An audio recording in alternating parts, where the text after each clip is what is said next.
वसुंधरा को दिल्ली से आया बुलावा, क्या बनाई जाएंगी राष्ट्रीय अध्यक्ष? बीजेपी की दिग्गज नेता वसुंधरा राजे को अचानक दिल्ली से बुलावा आया है। खबरें है कि भागी भागी महारानी दिल्ली पहुंची है। इस खबर के बाद से राजनीतिक गलियारों में सबके कान खड़े हो गए हैं, क्योंकि बीजेपी को अब तक कोई राष्ट्रीय अध्यक्ष नहीं मिला है और उन्हें बनाए जाने की चर्चा है। ऐसे में वसुंधरा किस कारण से दिल्ली पहुंची है, क्या उन्हें राष्ट्रीय अध्यक्ष बनाया जाएगा? चलिए आपको भी बताते हैं पूरी खबर के बारे में। दरअसल अब उपचुनाव और विधानसभा चुनाव होने के बाद बीजेपी की टेंशन राष्ट्रीय अध्यक्ष पद है। किसको बनाया जाए, ये सबसे बड़ा सवाल है। हालांकि बीजेपी के सामने जवाब है, लेकिन बीजेपी उस जवाब के लिए तैयार नहीं है। जवाब है वसुंधरा राजे। इसी बीच अब वसुंधरा इतने दिनों बाद बीजेपी के किसी बैठक में शामिल होंगी।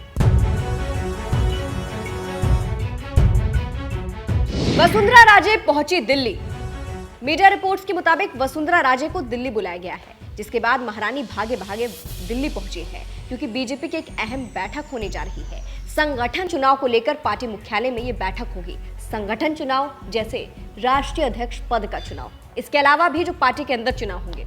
इस बैठक में राज्यों के प्रदेश अध्यक्ष, प्रदेश प्रभारी सहित संगठन के पदाधिकारी शामिल होंगे। इस अहम बैठक में संगठन चुनाव को लेकर तैयारी, योजना पर चर्चा की जाएगी। इसके बाद से कहा जा रहा है कि अब बीजेपी के नए अध्यक्ष के चुनाव की प्रक्रिया जनवरी 2025 के तीसरे हफ्ते तक पूरी कर ली जाएगी। यानी समझ लीजिए जनवरी तक बीजेपी को नया राष्ट्रीय अध्यक्ष मिल सकता है। अब सवाल है कि क्या वसुंधरा राजे राष्ट्रीय अध्यक्ष बनाई जाएंगी? क्या मोदी उन्हें अध्यक्ष बनाएंगे? क्योंकि आरएसएस की पसंद वही मानी जा रही है और फिलहाल वसुंधरा से ज्यादा कोई मजबूत चेहरा नजर नहीं आ रहा है। और जिस तरह से वसुंधरा दिल्ली की बैठक में शामिल होने गई, वो चर्चा का विषय है। जो वसुंधरा इतने समय से बीजेपी को इग्नोर कर रही थी, वो अचानक से दिल्ली की बैठक में पहुंची, तो क्या कुछ बड़ा होने वाला है? उन्हें राष्ट्रीय अध्यक्ष बनाया जाएगा? हालांकि फिलहाल ये बस कयास है। आपको ये भी बता दें, वसुंधरा राजे की नाराजगी की खबरें खूब चर्चा में रहती है। 2023 के विधानसभा चुनाव के बाद वसुंधरा को उम्मीद थी कि उन्हें सीएम बनाया जाएगा, लेकिन भजन लाल को सीएम बनाया गया, जिसके बाद से वसुंधरा बीजेपी के किसी भी कार्यक्रम में नजर नहीं आती है। यहां तक कि उसके बाद कई चुनाव आए, लेकिन वसुंधरा ने बीजेपी के लिए प्रचार तक नहीं किया। वहीं इशारों में वसुंधरा राजे ने कई बार पद को लेकर तंज भी मारा। राजनीति के अंदर अब मैं कुछ ये भी, राजनीति का दूसरा नाम जो है ना, वो है उतार चढ़ाव। महाराज, हर व्यक्ति को इसी दौर में से गुजरना पड़ता है, पर हर व्यक्ति के समक्ष जब इस चीजों के बारे में सोचता है तो तीन चीज ध्यान में आने की जरूरत है। महाराज, ये तीन चीज का बना होता है: पद, मद और कद। ये तीन चीज हैं जिसके ऊपर अपने सबको ध्यान देने की जरूरत है।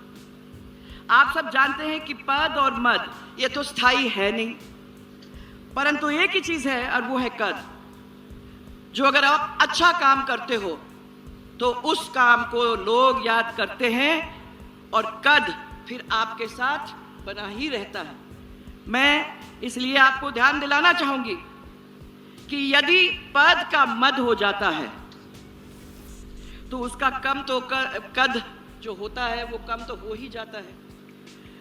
आज के दौर में ये होता रहता है, परंतु मैं जानती हूं कि वो आपके सामने आज एक ऐसे कार्यकर्ता हैं जो कभी पद का मद नहीं करेगा। इन बयानों को बीजेपी से जोड़ा गया, बीजेपी के आलाकमान से जोड़ा गया, लेकिन अब खबरें हैं कि आरएसएस वसुंधरा को राष्ट्रीय अध्यक्ष बनाना चाहती है, जिसके लिए मोदी राजी नहीं है। क्योंकि कहा जा रहा है वसुंधरा जिस तरह से तेवर दिखाती है, मोदी उसको बर्दाश्त नहीं कर पाएंगे। देखना होगा इस बैठक का क्या असर होता है। इस खबर पर आपकी क्या राय है? क्या आपको लगता है कि जिस तरह से वसुंधरा दिल्ली पहुंची है उन्हें अध्यक्ष बनाया जाएगा? कमेंट करके अपनी राय जरूर बताइएगा।